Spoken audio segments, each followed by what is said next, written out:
Hi there, my name is Angel and I'm from Washington, D.C. and I took the Fundamentals of Plant-Based Cooking course with Matthew Kenney Culinary Academy in December of 2016. I chose to execute all three of my dishes that I created, and my inspiration initially was a change of seasons. So I thought each dish would represent a movement through the seasons. The asparagus dish representing summer, and the beets going into fall and winter, and then through the third course, saffron, which to me is reminiscent of saffron buns that are served in the Easter, being a springtime dish. What happened what emerged through recipe testing and plating was actually the theme of citrus. So that's the central thread that kind of ties all three of the dishes together.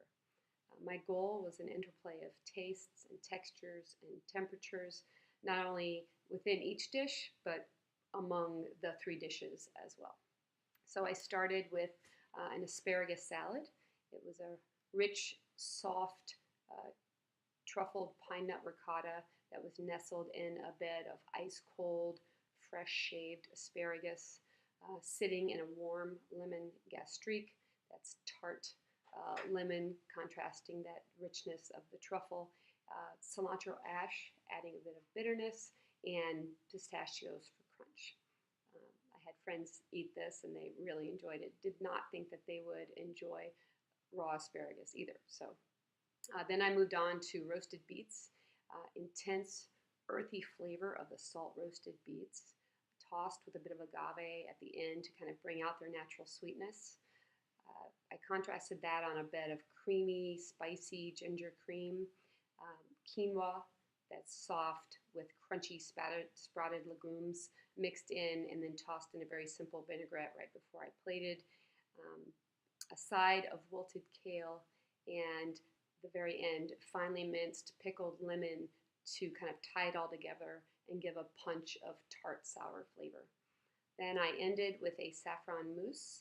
It was light, airy mousse from the fresh young Thai coconut. I initially was going to do a panna cotta, but it didn't set up as a panna cotta. It turned out to be a very good mousse. I added a bit of orange to the saffron mousse that kind of brought out the floral notes in the saffron.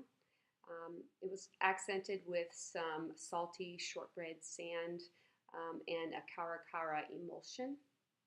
And then I added blackberries and diced apricot and a little bit of orange supreme to the plate.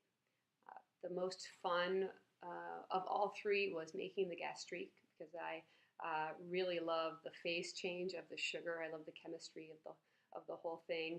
And I also enjoyed having elements of something raw against things that are cooked among each dish. So raw asparagus with the lemon gastrique that was cooked. The salt roasted beets were cooked, but the sprouted legumes were crunchy and raw. And then the panna cotta, or mousse, as it turned out to be, is a raw product. And then the shortbread was cooked. What I would change if I did it again is I would probably steam the beets. I think the flavor was a little bit too earthy, but it was mitigated by tossing it in a little bit of agave at the end. I served the dishes to my friends, and they all liked them, and it was really, really fun. So thank you for great courses. This is probably the fifth or sixth course that I've taken with Matthew Kenney Culinary Academy, and I really enjoy it, and I hope to see you in the next course.